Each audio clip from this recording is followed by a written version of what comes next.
반갑습니다. 김봉중입니다. 제가 중간에 한번 말씀드리고 싶은 게 하나 있는데요. 지금 우리가 계속 이야기 나왔었던 게 그 리더라고 하는 부분들을 과연 누가 만드느냐. 제가 봤을 때는 우리가 중간 관리자, 중간 계층, 그다음에 그 참모들. 제가 아까 총장님이라든가 학교 계층에 봤을 때, 제가 이 학교를 죄송합니다. 이야기 될지 아닌지 모르겠지만 비교를 한번 하고 싶어서 하는 건데, 제가 삼성에 대해서 한번 이야기 한번 해보겠습니다. 삼성에서 이건희, 그 다음에 이재용이 똑똑해서 리더가 돼서 삼성을 이끌어가느냐? 사실 그건 아니라고 보고 있거든요. 삼성이 이건희, 이병철 씨부터 해가지고 내려왔을 때, 중간 관리자, 참모들에게 주어지는 막강한 권한과 권력을 주면서, 이 리더를 보필하고, 이끌어 나갈 수 있는 그런 환경을 만들어준 게 가장 큰 요인이라고 보고 있거든요. 제 개인적으로는요. 그 다음에 이 국가와 조직도 마찬가지로 보고 있는데, 대통령 리더라고 하는 부분도, 각자의 어떤 그런 자기 본인의 또함을 우리는 되게 강조를 하고 있는데, 실제 성공한 어떤 그런 조직을 보게 되면은 리더가 잘했었다기보다도 그 밑에 한 두 단계 밑에 좀 이렇게 정확하고 확실하고 조직적인 어떤 그런 중간 관리자들, 그러한 참모들에 의해서 어떤 리더가 형성이 된다고 저는 보고 있는데, 교수님은 어떻게 생각하시는지 모르겠습니다. 네, 저도 큰 틀에서는 동의를 합니다. 리더 한 사람에 우리가 매달려서는 안 되고, 결국은 이제 밑에 중간 관리라든지 밑에 이제 참모들을 잘 쓰는 게 사실은 리더의 자질이에요. 그게 쉽지 않습니다. 그래서 미국 대통령들의 경험을 보면요, 이렇게 조지 워싱턴이 대단한 거예요. 자기는 부족하지만 자기보다 똑똑한 사람을 인정하고 쓴다는 게 굉장히 쉬운 일이 아닙니다. 왜냐하면 너무 똑똑한 사람이 주위에 배치되어 있으면 자기가 좀 이렇게 그러잖아요. 오사마 빈 라덴 이렇게 체포하고 죽일 때 잘 아시죠?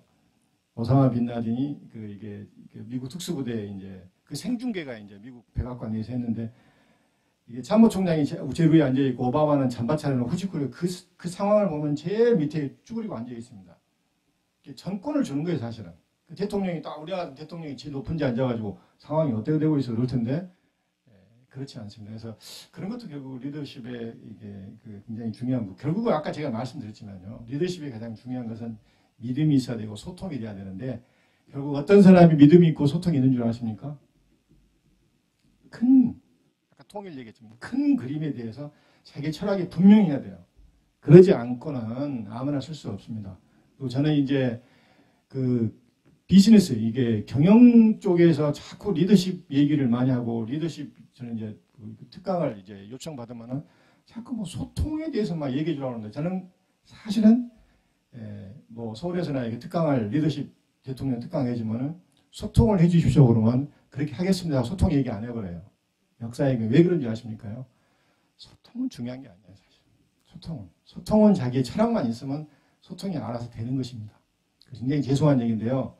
지금 박근혜 대통령도 그렇고, 제가 여러 리더들 보면은 소통을 강조한 사람들은 확실히 소통이 문제가 있더구만요.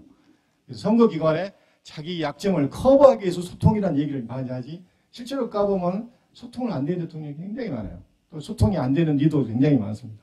그래서 많은 사람들이 리더십 얘기할 때 소통이 그냥 공통분모로 얘기하던데, 저는 아니라고 싶어요. 아까 참모를 믿는 것이나 이게 소통이라는 것은 리더의 밑에 단계의 자질이지, 더 중요한 것은 큰 그림을 그릴 수 있는가, 미래를 볼 수 있는가, 자기 뚜렷한 원칙이 있는가, 이게 중요하지 리더나 대통령이 다 할 수는 없잖아요.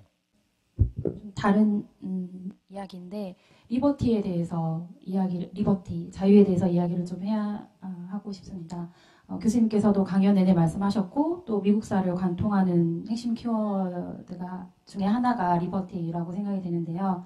교수님께서 첫 강연 때 간략하게 설명을 하셨는데, 미국의 리버티, 그러니까 프리와 좀 더 다른 의미의 리버티에 대해서 좀 더 구체적으로 설명을 해주셨으면 좋겠고, 또 지금 대선 이야기가 자꾸 이제 나오는데, 우리나라의 보수 진영에서 강조하는 가치 중에 하나가 자유민주주의잖아요. 그래서 자유민주주의를 소화하기 위해서 강경한 대북 정책을 취하고 뭐 사드 배치에 찬성한다 이런 식의 주장을 지속적으로 하고 있는데 그렇다면 미국의 경우에 보수와 진보 진영 간의 자유민주주의를 어떻게 해석하는지 그리고 이제 우리가 자유민주주의를 어떻게 이해하고 받아들일 때 앞서 말씀하신 것처럼 그 의미를 잘 이해할 때 통일을 위한 준비라던가 이런 부분들이 우리에게도 도움이 될 것 같거든요. 그래서 그 부분에 대해서 질문을 드리고 싶습니다.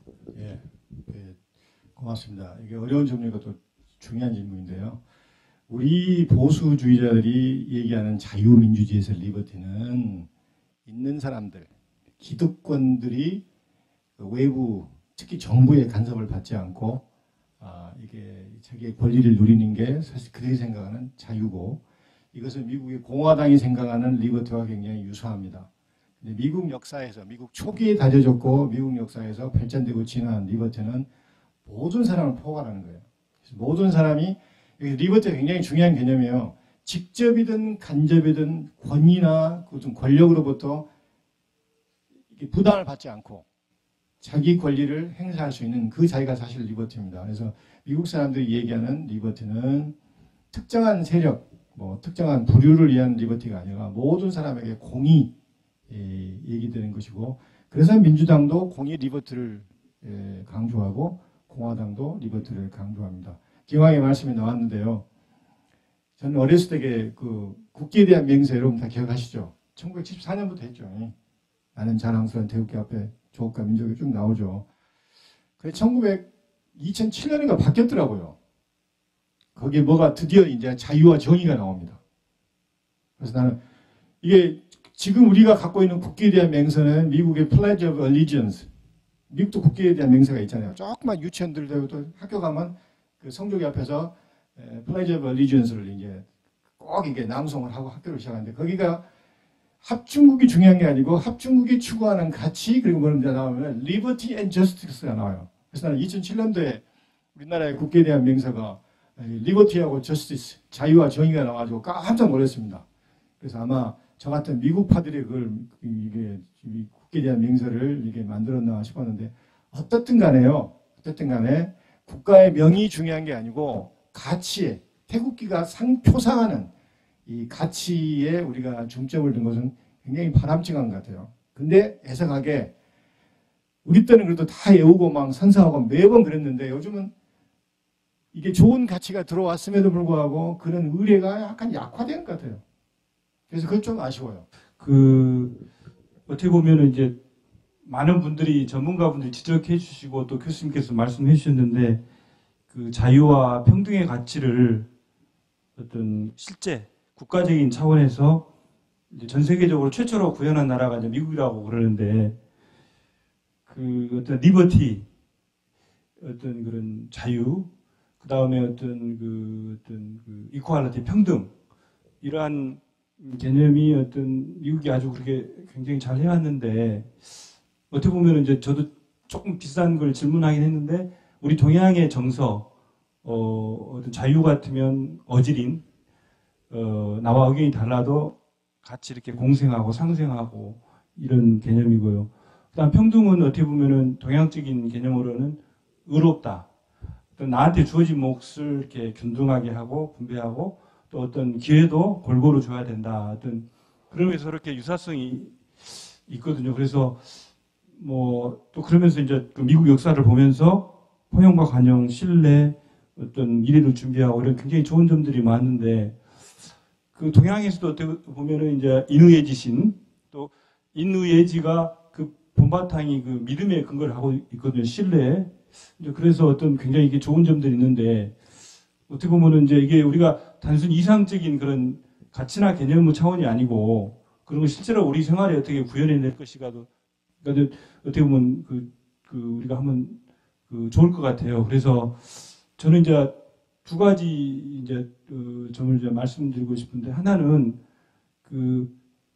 저도 이제 전문가가 아니고 그냥 드는 생각이고 또 다른 분들이 말하는 걸 주워 들은 이야기인데 역사를 바라보는 우리 관점이 꼭 그런 건 아니지만 어떤 고립이나 분절이나 어떤 대립적으로 보는 경향이 있는데 이것을 조금 연결적인 사고를 하고 포용적이고 어떤 통합적인 쪽으로 해야 되지 않을까. 이제 왜냐하면 그 어떤 그 원인이 어떤 이렇게 분리되어진 그런 어떤 주체에 있는 게 만 있는 게 아니고 서로 연결되어 있기 때문에 상황뿐만 아니라 어찌 보면 그걸 다 고려해야 되고 좀 성숙하게 바라봐야 되고 또 어떤 그걸 하면은 그 결과가 골고루 가는 거거든요.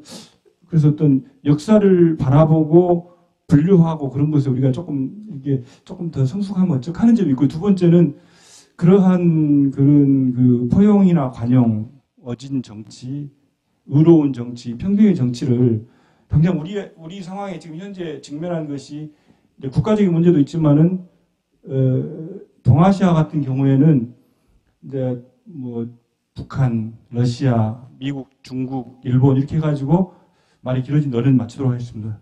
그 어떤 영토 문제라니 환경 문제가 있거든요.